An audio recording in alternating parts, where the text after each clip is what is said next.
Olá, amigos da GoAir. Estamos iniciando aqui nos nossos estúdios da GoAir a terceira temporada do GoAir Talks. E o nosso entrevistado de hoje é um restaurateur que está há 25 anos no mercado e pilota restaurantes premiadíssimos. Vamos conhecer um pouquinho a trajetória profissional, Marcelo Fernandes.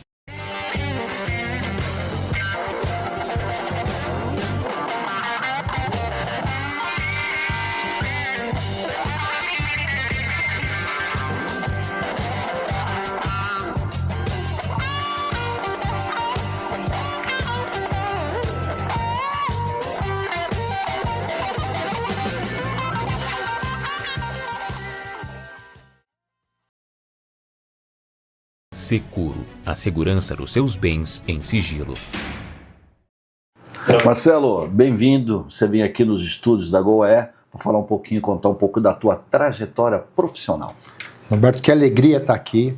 Parabéns pelos estúdios. A primeira vez que nós estamos aqui, depois de tantos anos, você transmitindo, incentivando, comunicando e dando oportunidade para a gente brilhar, não só nas suas revistas, mas agora nesse bate-papo. Que alegria estar aqui com você. Obrigado pela sua energia, por essa força. E esse time aí, essa equipe aí, que bacana. Estamos no mercado. Esse ano a GoAir completa 30 anos. 30 anos. 30 anos que nós estamos no mercado, nós se reinventamos, estamos aí firme e forte, dando continuidade ao nosso trabalho. É tudo trabalho da equipe. A equipe é fundamental, você tem um time bom, competente, comprometido, aí é o caminho realmente para você ter sucesso. Claro, então a gente se conhece então há 25 anos, próximo de 26 anos, e você sempre dando oportunidade, comunicando a gastronomia, incentivando os chefes, incentivando a gente como restaurante, os fornecedores.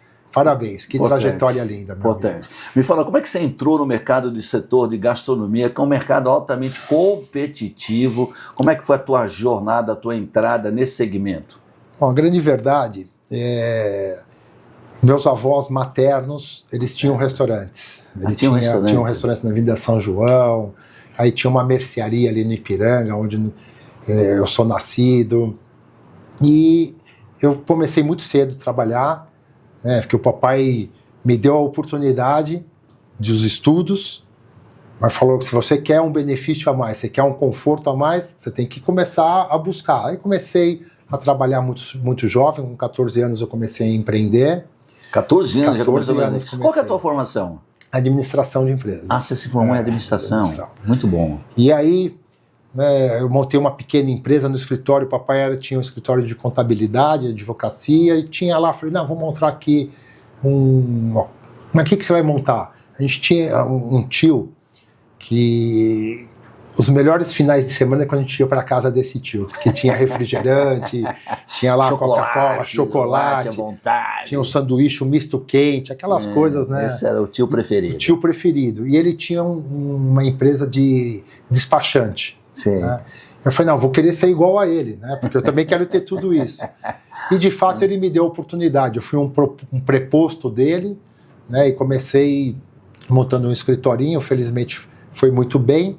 Mas o meu irmão mais velho, o Ernesto, que você conhece, ele começou a trabalhar no Banco Bamerindos do Brasil. Lembro, o Banco Bamerindos. E aí, né, ele vinha todo bonitão, aquela coisa, eu falei, pô, quero trabalhar no banco. Aí eu fui lá, consegui fazer a ficha naquela época, comecei como mensageiro. Passou na entrevista? Passei na entrevista, aí eu comecei a fazer carreira no banco. Né? E com 16 anos eu me emancipei para poder assumir uma função muito importante, que era ser gerente de uma agência do Bamerindos. E aquilo me abriu oportunidades, que eu vi muitos empresários com grandes oportunidades, mas não potencializar as oportunidades que eles tinham. Eu falei, caramba, Quantos anos você tinha na época, quando você assumiu uma gerência? De 16 para 17, por isso que eu me emancipei. Ah, olha, bem jovem. Bem jovem, que foi a agência Ipiranga. E aí, Norberto, olha que coisa bacana, né? Apareceu depois, né, me tornei gerente, daí um grande empresário do segmento falou, não, eu estou precisando ter um gerente na minha empresa. E você faz isso, você faz aquilo, que lá naquela época que as agências tinham aquele batalhão de caixa. A época do overnight, né? Você aplicava no dia seguinte, float, uma série de coisas, e eu era muito realmente comprometido com os nossos clientes, né? Eu tinha realmente uma atenção muito grande. Eu lembro que...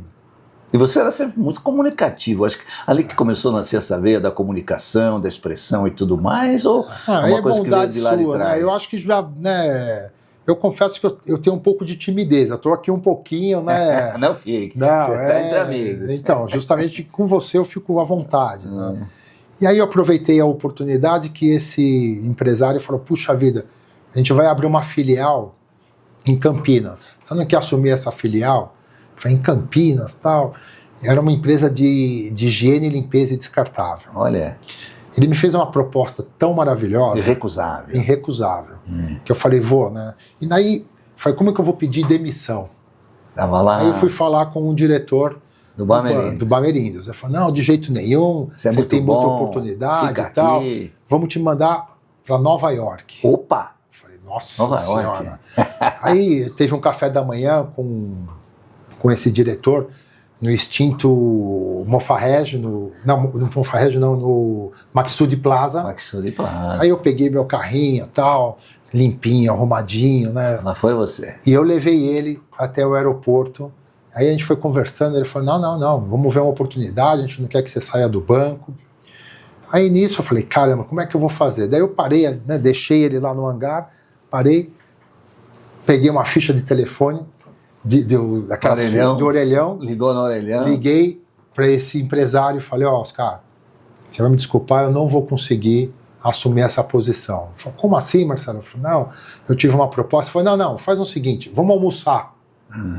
E eu sempre tive, né, essa coisa da gastronomia. Né? Ele falou, não, vamos almoçar num lugar que eu gostava muito desse restaurante. Eu falei, bom, tá bom, vamos conversar pessoalmente lá. Qual era o lugar? Você lembra do lugar? Existe? Não tem ainda? Mais. É um restaurante de carne, ali próximo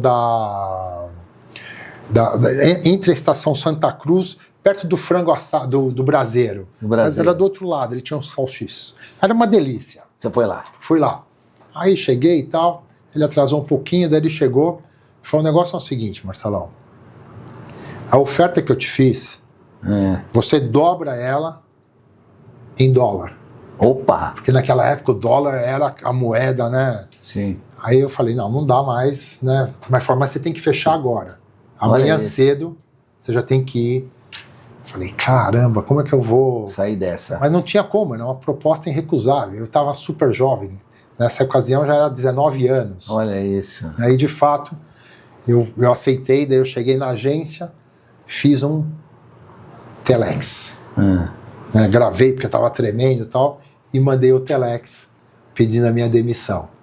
E comecei nessa empresa de higiene, limpeza e descartável. Assim como você, eu tenho diversos moods. E para cada um deles, eu tenho uma FlexForce.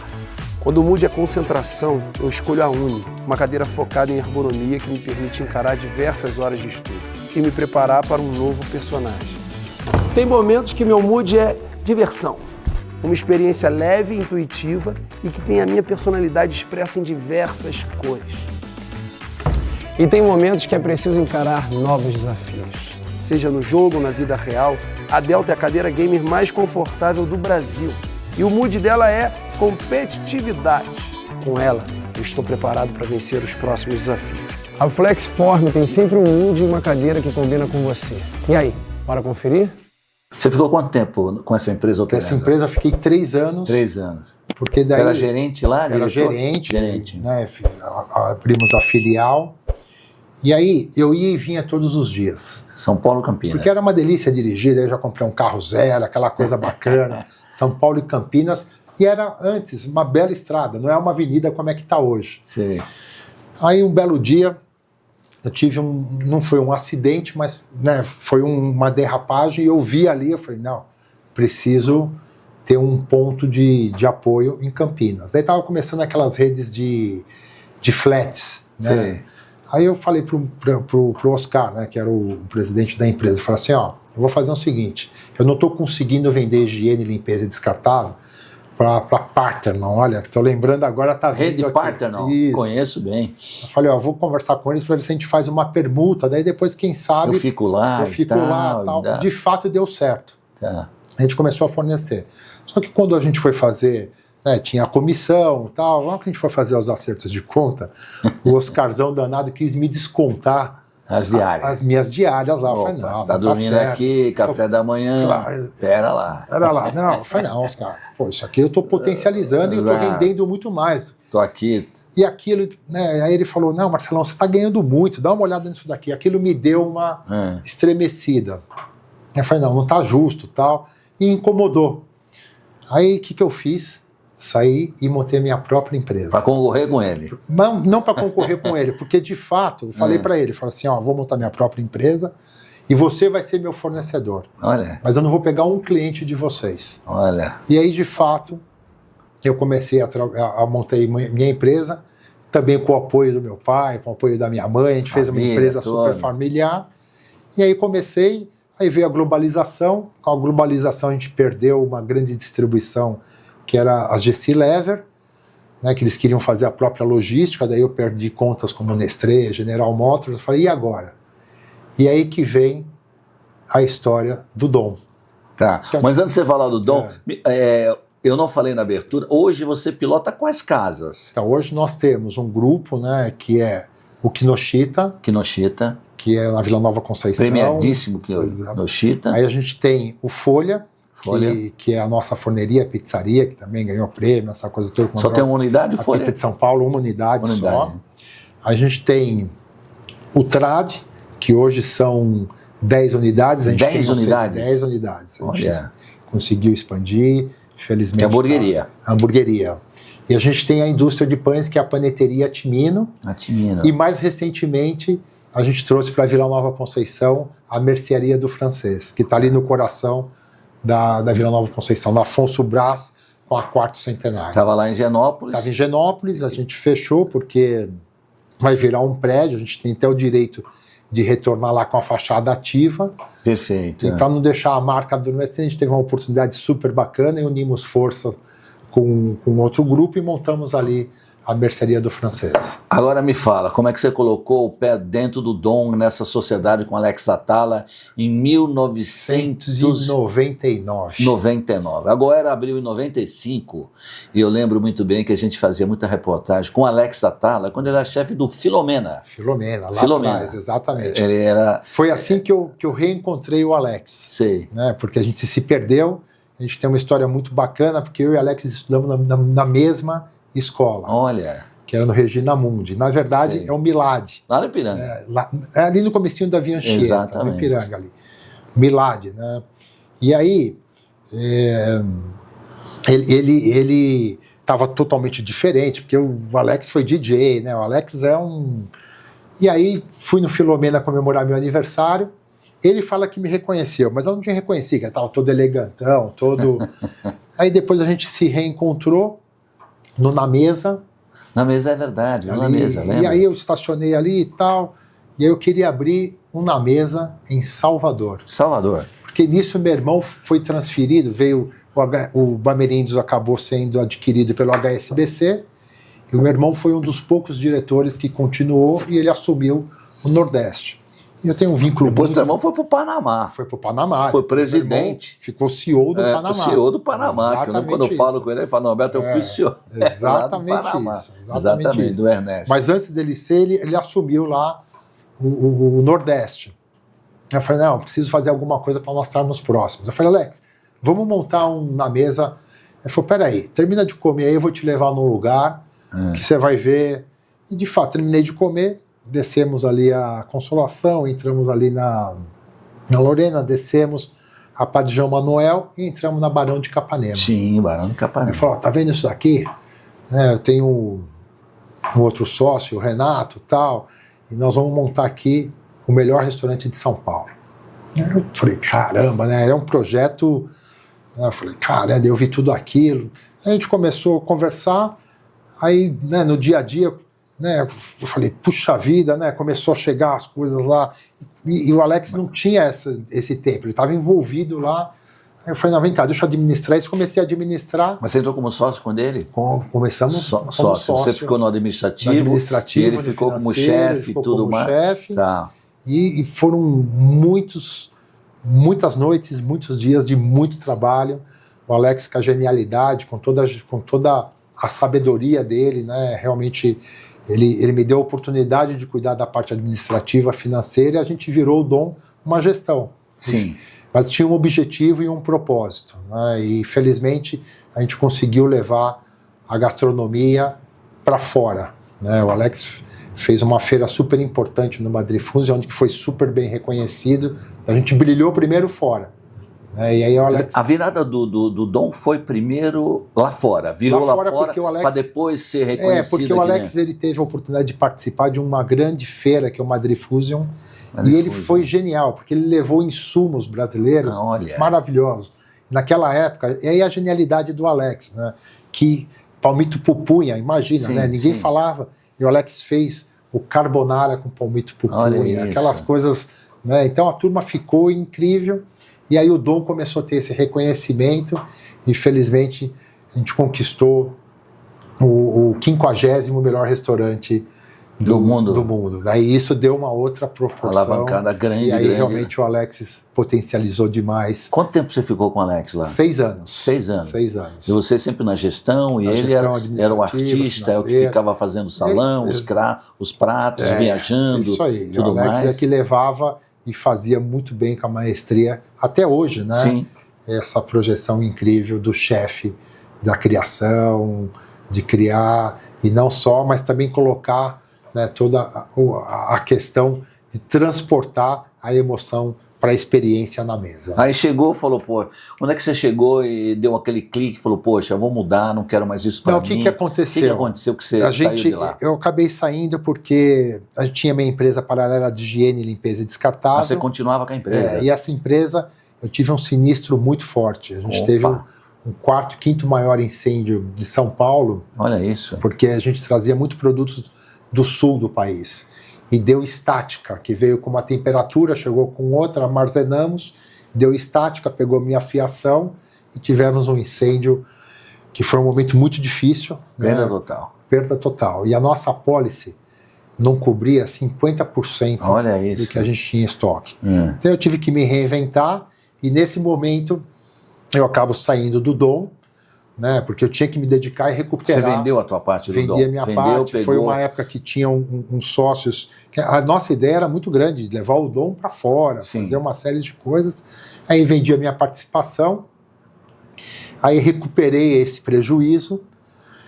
Esse ramo é um ramo que ele é fascinante. Ele é um ramo quando você entra e você vê a alegria e a satisfação de um cliente estar realizado na mesa, tá? Quando ele sai feliz, isso te contagia. Aí eu voltei para o ramo montando a mercearia do Francês. Que ano foi isso, Marcelo? Isso foi em 2006. 2006. Aí você voltou. 2006 voltou capitalizado, voltei, tudo. Não, recuperado, né? recuperado, né? Aí montamos a mercearia do Francês. Sozinho ou tinha sócio no investidor? Não. A gente tinha um sócio, que na verdade foi o Steven, que foi um gerente muito bom que a gente teve lá no Dom. Tá. Aí ele saiu, daí montamos a mercearia do Francês, aí trouxemos o chefe, que é maravilhoso, que é nosso sócio ainda hoje, o José Luiz Balon, que é de uma pessoa, de uma dedicação, de um comprometimento incrível. Até hoje com vocês? Até hoje. Legal. Aí montamos a mercearia do Francês, aí eu quis voltar para a alta gastronomia, mas não queria fazer nada que concorresse com o Dom. Não por nada, mas né... E aí a gente tinha a ideia de montar um francês super bacana. Sim. Porque eu vi que estava perdendo um pouco o glamour do francês. Só que daí eu falei, caramba, tal. Daí eu adorava ir no Kinoshita lá na Liberdade. Sim. Aí fui na Liberdade, a gente ia fazer uma viagem de prospectar, ver o que estava acontecendo nos Estados Unidos, em Nova York. Aí conversando com o Murakami, que estava lá na Liberdade. Liberdade, pela primeira vez, porque o Mura é especial, né? Aquela energia, o Mura é encantador. E aquele dia ele estava, falei, que estranho, tal. Né? Aí quando terminei, tal, pedi a conta, daí, Mura, o que aconteceu? Que você está meio... Pô, você percebeu isso? O japonês não... Eu percebi. falei, não, estamos passando um momento aqui delicado, tal. Aí eu falei para ele, ó, Murat, presta atenção, se você precisar de mim para qualquer coisa, conte comigo. Sério mesmo? Sério mesmo? Ele registrou. Ele registrou. No dia seguinte, de manhãzinha, ele me ligou, onde você tá? Não, eu tô aqui na empresa, eu posso passar aí? Eu falei, claro. Aí ele chegou lá cedinho, com aquele jeito dele, me trouxe um saquê e tal. Falou, sabe, puxa vida, eu vou ter que entregar o ponto lá e tal. E eu queria abrir um outro negócio, mas queria abrir um negócio... Eu falei, Murat, vamos pensar. Um negócio pequeno, médio ou grande, conta comigo. Sim. Aí falei, mas vamos seguir, eu tô indo viajar. Ele falou, pô, você ainda... Eu falei, eu vou fazer o seguinte, eu vou mudar a minha proposta. Em vez de eu ir pesquisar a gastronomia francesa, eu vou pesquisar a gastronomia japonesa. Aí, de fato, Nova York, aquela coisa toda. Aí eu fui a alguns restaurantes japoneses, e aí eu fui no Masa, que para mim foi a minha maior experiência num restaurante, porque naquele momento eu experimentei as iguarias, somente o produto com a apresentação e o chefe interagindo com a gente. Aí eu voltei louco, falei, Murat, já sei o que nós vamos fazer um Masa, expliquei tudo. Ele falou, não, peraí. Deixa eu entender. Se você viu tudo isso, e se você quer fazer isso, nós temos que ir para o Japão. Olha. Eu falei, vamos para o Japão, que é isso que eu gostaria de fazer, principalmente por você, que o Murat é genial. Né? Aí fomos para o Japão. Seus bens valiosos estão seguros? A Securo é uma empresa especializada em segurança que aluga caixas de diversos tamanhos no seu cofre interno em um bunker nas alturas. Aqui, seu acesso é exclusivo, preservando sua identidade e a confidencialidade dos seus bens. Alugue uma caixa-cofre em nosso bunker e proteja o que você tem de mais valioso. Securo, a segurança dos seus bens em sigilo. Aí ficamos 45 dias no Japão pesquisando. Olha, que legal. E o Murat é fluente, o Murat é japonês. Ele é nascido no Japão. Aí eu fui conhecer onde que ele trabalhou. Aí foi uma história linda, porque a gente conseguiu aproveitar o centenário japonês, da imigração japonesa, em 2008. E a gente construiu o Kinoshita. Que ano nasceu o Kinoshita? O Kinoshita nasceu em 2008. 2008. Tá. 2008. Aí depois do Kinoshita... Sempre no mesmo lugar, né? Sempre. Não, era na Liberdade. Sim, né, mas o fechou Kinoshita, sempre lá na Vila Nova Conceição. Ali na Jacques Félix com a Domingos Fernandes. Aí foi um sucesso, graças a Deus. Ele era teu sócio ou não? Sócio. Ah, ele era teu sócio. É. Tá. Não, sócio. Você deu uma participação para ele e tal. Super comprometido. Você como gestor e ele... Igual como foi com o Alex, né? Tá, e ele como Mas a gente teve né, a participação importante na época com o sogro dele que ajudava a gente, a Suzana, né? A Suzana também com toda a questão oriental, com os ikebanas. Né? Foi uma construção de energias positivas para virar, felizmente, o que virou o Kinoshita, essa referência e essa continuidade, até em homenagem mesmo a seu Toshio Kinoshita.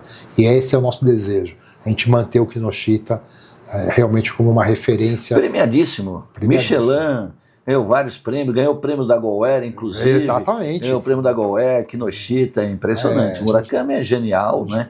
Genial. Mas você, quando você tem ali aquele viés da alta gastronomia, eu já falei com vários donos de restaurante, eles falam o seguinte, Norberto, a alta gastronomia, a conta não fecha. Por quê? Cozinha de autor, que tudo que é cozinha de autor, onde você busca os melhores insumos, os melhores profissionais e tudo mais, só que a conta fica muito alta e no final a conta não fecha. É isso mesmo? Essa é uma grande verdade, porque não é só os insumos que são altamente raros e caros. Sim. A equipe, né, a formação, né, e a gente tem uma característica muito forte de formar bem a nossa equipe, de capacitar, a gente não abre mão de qualidade, a gente quer realmente ter qualidade e não quantidade, e fechar a conta é um desafio diário. É diário. Diário. E confesso para você que a gente realmente consegue ter alguns diferenciais que a gente consegue fechar a conta e deixar um pouquinho para poder fazer melhorias no restaurante. Você fala assim, você consegue ter uma lucratividade, você consegue? Não, porque é manutenção constante. Porque o Kinoshita é pequeno, quantas pessoas cabem no 56 lugares. 56. Né? Aquele espaço da Kruger continua, a gente é a única embaixada da América né, que é o Krug Room, né, que é o espaço onde que a gente tem a experiência. Aliás, precisamos fazer uma rodada dessa lá para a gente também brindar e comemorar e falar um pouco mais do que é a Maison Krug e essa parceria, essa chancela importantíssima que a gente tem no Kinoshita. Hoje, no Mercearia do Francês, você mudou, você estava lá em Genópolis, você veio aqui para Vila Nova Conceição. Agora, me fala um pouquinho da proposta. O que é a Mercearia do Francês? É uma cozinha, é alta gastronomia francesa, é um bistrô? Você fez um bistrô? Como é que você encontrou pergunta. Isso? A Mercearia do Francês, justamente, Mercearia do Francês, ela é tropicalizada, ela é aberta. Né? Claro que a gente tem as características de um bistrô, né? A gente vai ter um moule frites, a gente vai ter o escargot, nós vamos ter a terrine de foie gras, mas também vai ter lá um espaguetezinho, vai ter um pastelzinho de brie, né? Vai ter as tartines, vai ter os crepes, vai ter os sanduíches e mais ainda, a gente fez uma novidade, falando aqui em primeira mão, nós vamos abrir e deixar toda aquela esquina. Você esteve lá já? Eu estive lá. A gente vai deixar toda aquela esquina, que na verdade foi uma sugestão de um coach, de um grande amigo, de um grande visionário da gastronomia. Você colaborou com isso. Nós vamos deixar ela ali toda aberta. E nós vamos incrementar com o café da manhã, com uma água de coco, com açaí. Né? Nós vamos ter ali os sanduíches, nós vamos ter a proteína, um salmão com ao limone, mas com um purezinho. Porque o lugar é mágico. O lugar é mágico. Tem um atrativo a mais. Exatamente. Vocês estão próximos do Parque do Ibirapuera. Exatamente isso. Nós estamos com o pé no parque. Pé no parque. Então a turma está passando, está ali. Poxa, Marcelo, né, não queremos isso, queremos aquilo, e a gente tem que ir em busca do que o consumidor está querendo. E o pessoal hoje gosta de ser visto, gosta de estar ali e tudo mais. Mas tudo isso nós vamos fazer, mas com toda a cautela, né? Com o tema de segurança, com o tema da hospitalidade, com o conforto, e deixar à vontade, né? Deixar descontraído, divertido. Então a ideia é hoje essa. Você tem uma unidade hoje que é a Mercearia do Francês. Tem uma unidade. Me fala do Trad, né, que virou 10 casas e hamburgueria, a concorrência é brutal. Coisa, tem uma em cada esquina de hamburgueria. Como é que você, o gol de placa ali, o que você criou de tão genial para repicar essa casa aí, já ter 10 casas no mercado? A gente nasceu já com um grande diferencial. Qual que é? A nossa infância, lá no Ipiranga, nós vimos numa lanchonete que é do seu Osvaldo. Opa, conhecidíssimo. Exatamente. Já apareceu na Goera aqui. Isso, que era a nossa referência de hambúrguer, de lanchonete. Então ali era o nosso destino, o meu, do meu irmão, do Lierso, que é o nosso sócio hamburguero. E a gente quis fazer uma homenagem ao seu Osvaldo, mas nós nascemos já com uma hamburgueria diferenciada. A gente queria ter o nosso próprio pão, nosso próprio açougue, para que a gente fizesse o nosso brand diariamente, para que fosse artesanal, para não oxidar a carne, para ter aquele carinho. E de fato a gente nasceu já com um diferencial. É tão assim que a gente nasceu já, fomos premiados por vocês, por outros veículos importantes do segmento que deu para a gente. E a gente continuou, e o nosso desejo era ter uma única unidade para manter essa questão. Lá na Diogo Jacome, vocês nasceram ali. Exatamente, a gente nasceu ali. Porém, nas adversidades que você tem que ter a resiliência e buscar oportunidades. A gente passou por um momento, todos nós, né, sim, muito impactante, que foi a pandemia. Perfeito. E a nossa especialidade é a alimentação fora do lar. Não era alimentação dentro do lar. Na pandemia, nós tivemos que se reinventar. Sim. Mesmo porque a gente manteve tudo, todos, né, aquela situação muito difícil. E aí, nessas imersões, a gente conseguiu desenvolver embalagens que levavam uma apresentação importante para dentro do lar, mas com a essência do hambúrguer, não oxidar um alface, o pão não ficar murcho, com gotejamento. E fritas. Então, o Lierso, que é um gênio, a gente chama ele até de MacGyver, criou umas embalagens com microfuros, com papel alumínio, que saía o vapor e mantinha a temperatura. Então, quando você abria, tinha aquela sensação de que o lanche foi feito para você. a batatinha crocante. Chegava na casa do cliente impecável. Impecável. E a gente diferenciava, porque numa sacola ia o que era quente e na outra o que era gelado. Olha o refrigerante. E isso começou a dar para a gente uma proporção muito bacana. A gente começou a atingir, através do delivery, várias regiões. Pós-pandemia, quando a coisa estava normalizando, a gente começou a ter algumas ofertas de algumas dark kits. E a gente foi. E isso deu para a gente oportunidade em outros bairros. E aí a gente sentiu a necessidade de ir para o presencial. E a gente foi, onde que a gente já tinha a penetração, a gente começou a abrir as unidades dos trades. Então abrimos no Tatuapé, em Santana, em Pinheiros, no Morumbi, e a gente foi... Não é franquia, são todas lojas próprias de vocês. Todas nossas. Hoje vocês têm quantas? 10? 10. 10 unidades. 10 unidades que são abastecidas através do nosso CD. Ah, você tem uma central. A gente tem uma central. Que abastece justamente para a gente manter a artesania. A gente quer continuar artesão. Sim. Né? Então a gente conseguiu... Pô, foi uma aposta vitoriosa. Vitoriosa. Um gol de placa aí. Vitoriosa. Com essa quantidade de... E principalmente por causa da concorrência, né? Concorrência enorme. E é o que você tem, é o que você falou, é o diferencial. Você tem que levar um diferencial que impacta o cliente, com que esse cliente que ele volta a te procurar. Isso que você criou realmente é um grande diferencial. Ele vai estar nos nossos colegas. Sim. Mas ele volta e fala, caramba. Essa aqui. Né? Mas isso acontece também com o japonês, acontece também, né, no Kinoshita, no Folha, que também é uma pizzaria. Me fala um pouquinho do Folha. O Folha nasceu do desejo de a gente ter uma pizzaria artesanal também. Né? Então a gente conseguiu desenvolver uma receita super bacana, onde a gente tivesse a receita napolitana, forno a lenha, fermentação extremamente lenta, e caiu na graça do público, e a gente consegue, né, ver quando a pessoa está comendo ali, quando morde, fala, a gente sente isso, né? Então, claro que a gente tem outros colegas, a gente tem a concorrência, mas eu acho que a concorrência ela é saudável, mas tem uma coisa que a gente não abre mão, ainda mais pós-pandemia, que a gente já tinha a questão da experiência, né? Então todos os nossos restaurantes eles têm que ser climatizado, você tem que ter um pé direito, luz do dia, tem que ter toda aquela atmosfera de você se sentir realmente na sua casa, acolhido. Após a pandemia, a gente mudou da experiência para o acolhimento e para a experiência muito mais encantadora, né? Então, a gente consegue ter isso e a gente transmite isso para o nosso time, para a nossa equipe, que ajuda a gente a movimentar os nossos DNAs. Me fala uma coisa, o restaurante... Deixa eu abrir uma água aqui. Claro, opa, aliás, uma água. Eu gosto muito dessa água. Essa sabia água que é campeã. Você vai em tudo quanto é lugar, em todos os restaurantes, lugares... Eu conheço a fonte, a bebida fonte. Você... Não, de verdade mesmo, que fica lá próximo de Poços de Caldas, em Águas das Pratas. É verdade mesmo, Marcelo, muita gente pensa que o restaurante ele se limita somente à parte administrativa, né? Mas a gente sabe que um envolvimento profundo com a experiência do cliente. Qual é o seu papel no dia a dia dos restaurantes?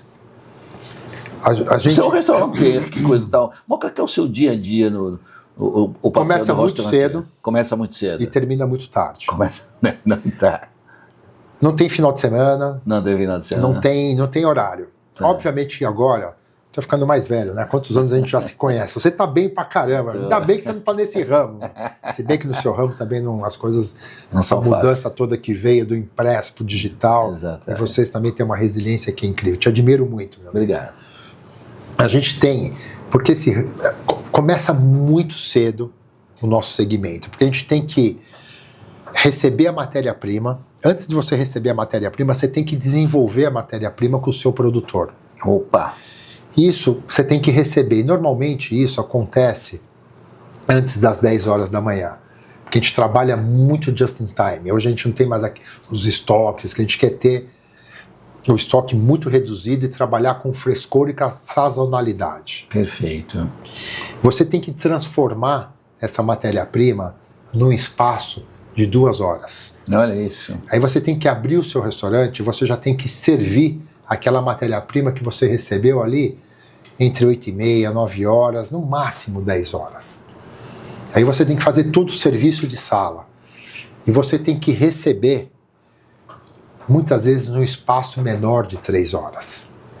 Essa logística, essa gestão, requer uma habilidade muito forte de como você administrar tudo isso para que você consiga ter a sua equipe de retaguarda, o chefe com a sua genialidade, a equipe de sala, os nutricionistas, e você tem que ter um controle para tudo isso, e você tem que ter a gestão administrativa, financeira, dos impostos, do RH, dos fornecedores, conta a pagar, porque o seu fornecedor, ele te forneceu, você tem que pagar ele, não um dia depois, tem que pagar no dia. Sim. As multinacionais, elas não querem saber se você teve ou não teve movimento. Não pagou no dia seguinte eles não te fornecem. Te corta o fornecimento. E isso precisa ter uma gestão muito forte. E presente. Presente. Eu gosto também de estar no dia a dia, de ver se o cliente está feliz, se ele está satisfeito, entender... Você faz salão assim? Eu gosto. Gosto de fazer salão. É verdade que hoje em dia não tenho feito tanto, porque também tantas unidades, não dá pra mas eu vou, frequento, e agora os meus meninos também, então, eu estou tentando tirar um tempo a mais para a família, né, e acompanhar, mas ainda eu gosto de estar lá, acompanhar os eventos, acompanhar a abertura, um fechamento, ver como é que está o dia a dia de uma contagem, do estoque. Hoje, quantos funcionários tem um grupo? 360. 360 funcionários. E a gente tem... Né, vocês atendem quantas pessoas por mês? 10 mil, próximo de... 10 mil, todo o grupo, 10 mil pessoas mês. Muito bom. E aí a gente tem a Aline, que nasceu com a gente, que é uma sócia hoje, a sócia da Mercearia do Francês, que ela pegou todos esses DNAs e ela realmente está muito mais presente, está muito mais acompanhando, e ela tem realmente conseguido colocar e contagiar com o nosso DNA, o nosso time, a nossa equipe. Então hoje eu estou conseguindo, por exemplo, estar aqui com você, fazendo esse bate-papo. Mas eu gosto de estar na operação, sim. Entendi. Me fala uma coisa, é uma curiosidade minha, porque eu sou de descendente espanhol, e eu sempre fui criado comendo comidas espanholas, que a minha mãe preparava e tudo mais e tal. E eu lembro muito bem que tinha alguns restaurantes espanhóis em São Paulo, La Parra, Los Molinos e tudo, mas que acabaram fechando todos. E você teve uma aposta, você apostou nesse nicho da cozinha espanhola, que você montou um restaurante fantástico ali na Vila Nova Conceição. Você trouxe um chefe incrível, que lembrança. Incrível da Espanha. Você montou, olha, é impressionante. Por que a cozinha espanhola não decolou como decolou a portuguesa, a japonesa? Que excelente pergunta. A portuguesa também, você pode ver que... Portuguesa, sim, sem dúvida. Que excelente pergunta. Nossa, se você for lembrar, para mim, claro que a gente teve o Átimo, o Kinoshita, o Clos de Tapas foi um dos projetos mais assim... Incrível aquela casa que você montou. Eu tive o prazer de ir lá, conhecer mais de uma vez. O chefe que a gente trouxe, que foi uma indicação... do Ferran Adrià, não, foi assim um projeto mais que me deu o maior orgulho. Mas a culinária japonesa, a culinária espanhola me fala. Ela ficou muito na coisa das tapas e da paella. Olha. E de um pucheiro. Mas a paella, todo mundo imagina que a culinária... Sim. Quando você fala espanhola, que você lembra? Tapa ou paella. E parou aí. E parou aí. E é muito mais do que isso. Nós viemos muito forte com vanguarda. A gente, quando montou o Clos de Tapas, era assim, experiências de... Era uma era booleana muito forte. Você não precisava ir para a Espanha, você não precisava ir em Roses, no El Bulli, você não precisava ir para Barcelona. A gente tinha tudo aqui. Olha. Que era os esféricos, as espumas. Né? Lembro disso, Só que era tão midiático. Não caiu no gosto do paulistano, do brasileiro. Incrível. Não caiu. E era muito caro para manter tudo isso. Era muito caro. Era muito caro. Eram uns insumos muito caros. E aquilo era extremamente visual. Então, a turma... E às vezes, na hora que você ia comer, de fato, não tinha o sabor que retratava o visual. Olha. E isso pegava. Entendi. Pegava. E assim, as tapas, que eu acho que é uma forma de comer as tapas. Né? Então a gente tentava colocar as melhores tapas no menu de degustação. Sim. E para compartilhar, mas as pessoas não pegou. Não pegou, incrível. Não pegou. Eu lembro que nessa época eu fazia muito eventos lá no Hotel Tivoli, Mofarrege, e tinha o Arola 23. O Arola 23, que o Sérgio Arola. Exatamente. Também não virou. Impressionante. Não virou, então a cozinha espanhola, hoje, tirando o Tanit lá da... Né? Que vai o Oscar. Que é o Oscar, que realmente vai muito bem, você não vê realmente restaurantes espanhóis, né, como tem japonês, como tem português,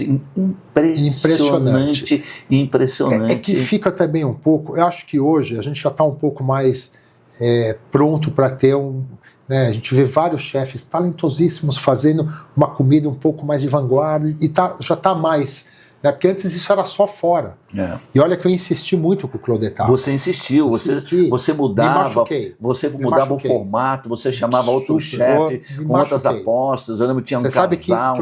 Eu lembro. Eu dei muito burra em ponta de faca. E você insistiu, você persistiu. Persisti. Porque era lindo, o Lucas Poço era maravilhoso, lindo, eu lembro disso. Por isso que às vezes, né, eu sou convidado, inclusive estou muito orgulhoso, fui convidado para dar uma aula no Swiss Education Group, que é a segunda melhor universidade do mundo na Suíça. Olha isso. E aí a turma fala, não, mas eu queria que você faça do sucesso. Eu acho que a gente tem que falar dos fracassos. Sim. Porque a gente às vezes insiste. E eu percebi o seguinte, não importa o que você estiver fazendo. Se em 3 a 6 meses não caiu na graça do público, que esses são as estrelas, fecha. Qual é o teu prazo? 3 ou 6 meses? De 3 a 6 meses. Para o negócio virar. Se não virou nesse período, muda. Não insista, não persista, que o buraco vai aumentar cada vez mais. Vai aumentar. Cada vez mais. Você vai se endividando, você vai se frustrando, você vai ficando.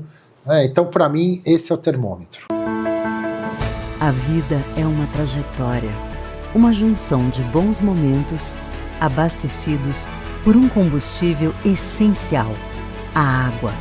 A cada copo, uma fonte de saúde e bem-estar. Em cada garrafa, o trabalho de muitos. E a certeza de que há mais de 140 anos, levamos a mais pura água mineral. Águas Prata. Tradição e qualidade desde 1876. Marcelo, me fala hoje o consumidor está muito ligado à sustentabilidade, quer saber a origem dos alimentos. Importante. Como é que seus restaurantes se incorporam a essa preocupação hoje nas suas operações? Você tem esse cuidado? Cuidado, essa atenção, estamos capacitando de verdade. Né? Quando a gente fala em sustentabilidade, né, por exemplo, a gente está... Origem dos alimentos.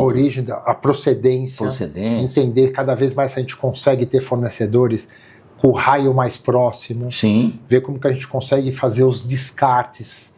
E o descarte é de tudo. Não é só da comida com compostagem. É a questão do reciclável, das garrafas. Então tem tantos pormenores que, de fato, hoje é uma necessidade. Nós estamos muito atentos, inclusive estamos agora em busca de absorver mais água de reuso da água da chuva, estamos vendo a questão da energia solar. É que tudo isso é um investimento, mas nós estamos focados... Estão atentos? Já estamos com várias evoluções, já temos coleta seletiva, o óleo que nós usamos, tem coletores que vêm buscar exclusivamente o óleo, não despejamos, né, na corrente de água, do esgoto. Estamos muito atentos. Marcelo, me fala, o que impactou o impacto da tecnologia na gastronomia?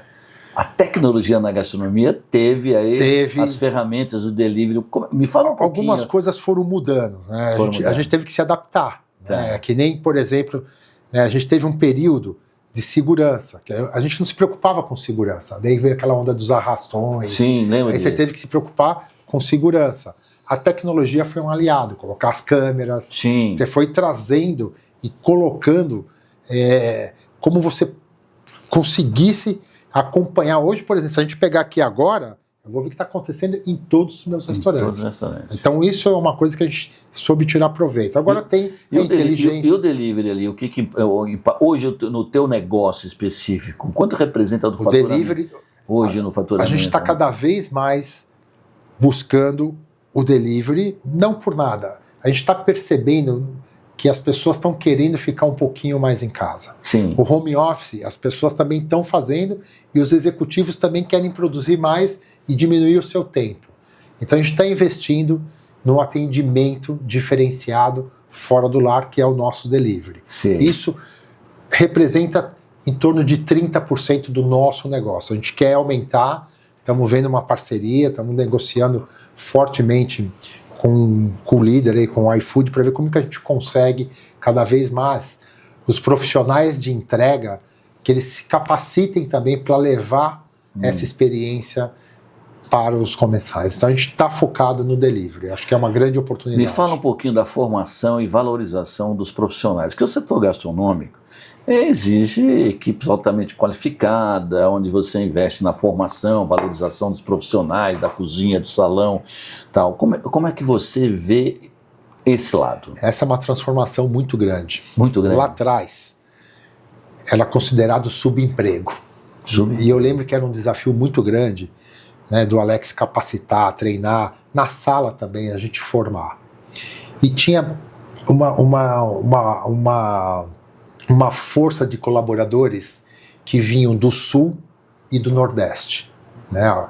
Eu lembro, por exemplo, o Fogo de Chão, né? Lembra? Sim, tinha os gaúchos. As bombachas. O Ari alugava uma casa aqui na Vila Olímpia, eles ficavam para lá e para cá andando, tudo morando ali, perto do restaurante. Exato, e uma força grande do Nordeste, que era um prazer pro filho, pro sobrinho, ver o pai, ver o tio, ver o avô ser chefe, ser maître. Sim. Isso foi mudando um pouco. Foi mudando. Foi mudando. Hoje, a nossa mão de obra, além de ser... O nosso ramo não é fácil. A gente não tem final de semana, não tem frio, não tem calor. É o dia a dia. E foi surgindo novas oportunidades.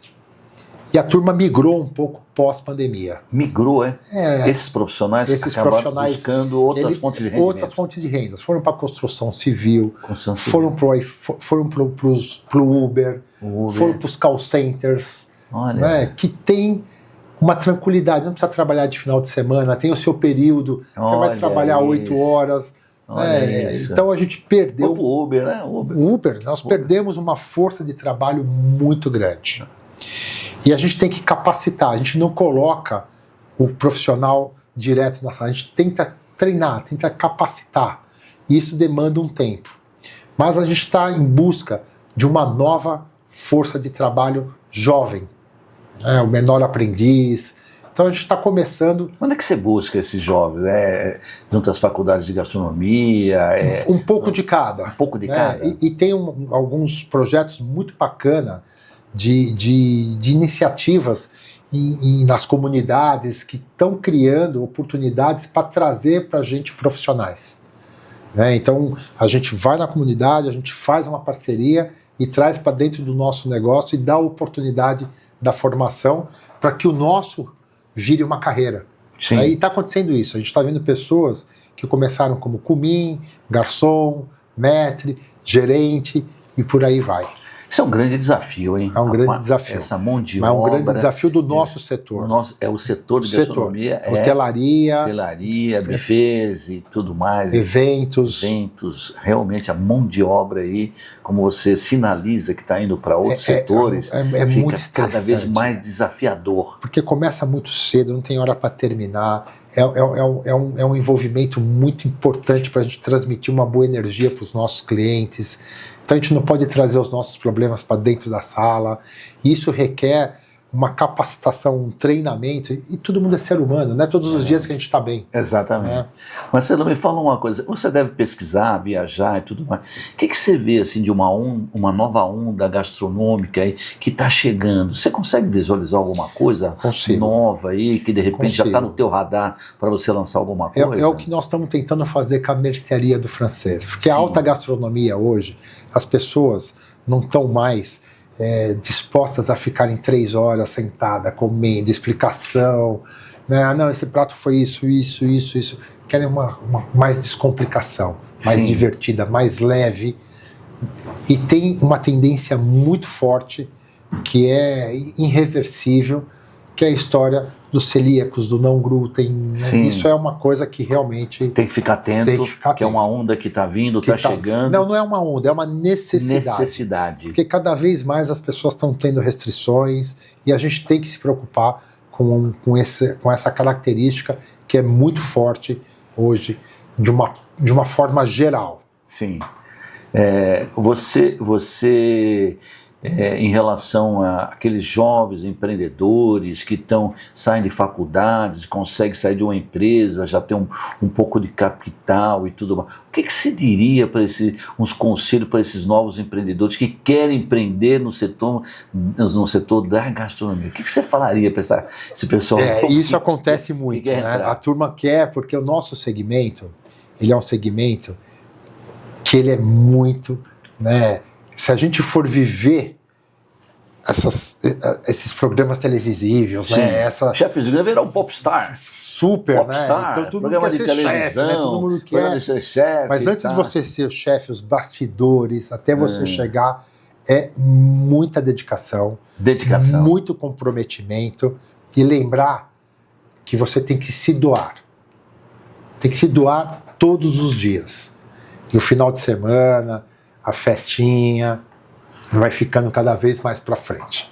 Se você entrar e querer só ser, né, um chefe estrela, não está no lugar certo. Você tem uma vida curta ali e o teu negócio não vai prosperar. Não vai, porque não vai pra frente. É o comprometimento, é a dedicação, é constante. Isso é fundamental. É o desafio.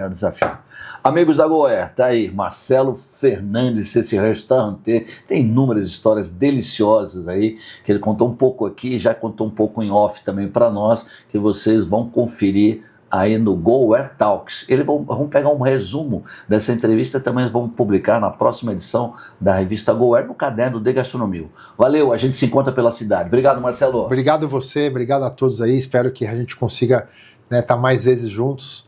Muito obrigado pela oportunidade e parabéns pelo que você tem feito, meu amigo. Obrigado. Você fala da gente, mas você também, essa superação que você tem é maravilhosa. Obrigado, Marcelo. Grande prazer estar juntos. Valeu. Obrigado. Um abraço. Tamo junto.